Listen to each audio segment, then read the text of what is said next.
પૈસા વાળા પનીર ખાય, ગરીબ ખાય ગોટા રે. પનીર ખાય કે ગોટા ખાય, પાડે હવ ફોટા રે. ફોટા નો તો જમાનો આવ્યો, પાડે હવ ફોટા રે. ફોટા પાડું સ્ટેટસ માં મૂકવા હાટું. લ્યો બોલો, તો ખારસીન ખાતું હોય તોય ફોટા પાડીને સ્ટેટસ માં મૂકે, ડુંગળીને ગાંઠિયા ખાતું હોય તોય ફોટા પાડીને સ્ટેટસ માં મૂકે. સ્ટેટસ નો તો જમાનો આવ્યો. હું જો તમારે બિસ્કિટ ખાવી હોય તો હવે આવા વાતાવરણમાં તો ગોટા ખાવાના હોય. ગોટા હોવા જોવે ને તો ગોટા ખાવી ને. તો પણ એક કામ કરો ને, થોડાક પૈસા તમે કાઢો, થોડાક પૈસા હું કાઢું, આપણે બે ભાગમાં ગોટા બનાવી. ના રે ના, આપણા પૈસાના થોડા ગોટા ખાવાના હોય, કોકના પૈસાના ગોટા ખવાય.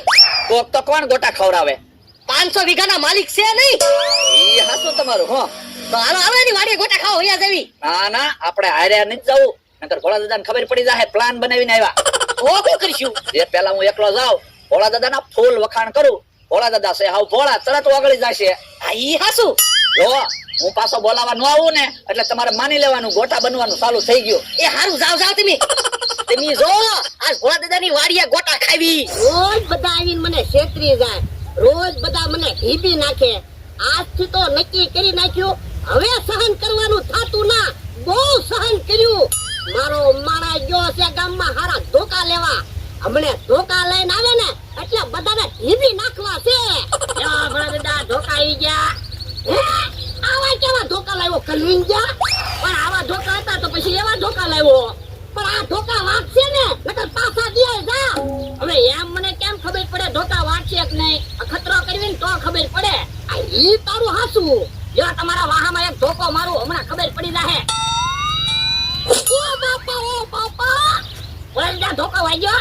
આ બોલાતું નથી. એ હારું તો બીજો ધોકો સેટ કરી જો, વાગે કે નહીં? ના ના, તું બે શાંતિથી ધોકા વાગતા જ હોય. એ ભોળા દાદા કોને કોને ઢીબ્બાના છે? તો બધાના ઢીબ્બા છે. હા, બધાના ઢીબ્બાના. હા, કોણ હારું છે કે લે મને, એને નો ઢીબ્બી. એ હાસુ હો. બકુલભાઈ મમરાભાઈ રોજ છેતરીને તમારી પાસેથી પૈસા લઈ જાય, આમ થોય તમને ધોલો મારે અને કે કાકા જમરૂ કાકા તમને હાવ ગણતા જ ના. આ ઈ હાસુ તારું. અત્યારનો નિર્ણય લીધો, બધાના ઢીબ્બા છે. હાલો કોને પેલા ઢીબ્બા એની વાડીએ વયા દેવી. ના ના હો, ક્યાંય જવાનું થાતું ના. આપણી વાડી આવે ને એને ઢીબ્બા છે. એ હારું. એ ભોળા દાદા, કોક આપણી વાડી આવશે ધોકા ભાળી જાહે તો ભાગી નહીં જાય, ધોકા હંતાડી દેવી. આ ઈ તારું હાસું. દાદા ધોકા હંતાડી દે નકર ભાગી જાહે બધા.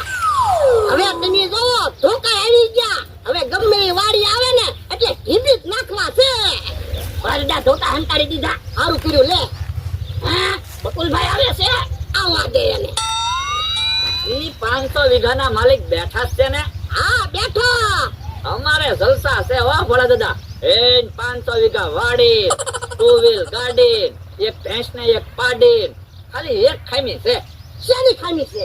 એ ખાટલામાં ગરમા ગરમ ગોટાની ડીશ પડી હોય ને તો ખાવાની મજા આવી જાય, ખાલી એટલી ખામી છે. હે, ગોટા ખાવા?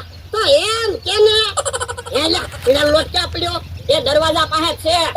હે, ચણા લોટ ને એવું બધું લાવેલા છો? હા, બધી તૈયારી છે. મરસાન મેથી ને બધું લાવ્યા, ખાલી તમારી વાટે હતા.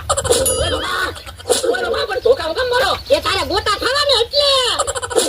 એ મારે ગોટા નથી ખાવા. ખાતે ત્યાં દઉં તો ખાતે ત્યાં દઉં ને. બોલો બા, કીધું ને મારે ગોટા નથી ખાવા. હવે ધોકા નહીં મારતા. આ તો ગોટા ન ખાવા હોય તો ધોકા ખા.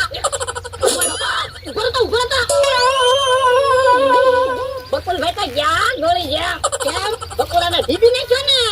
હવે ગમે એ વાડી આવે ને એટલે ઢીબી જ નાખવાના. હું બધાને એમ હતું હું બીવ, પણ હવે તો બધાને ઢીબા છે.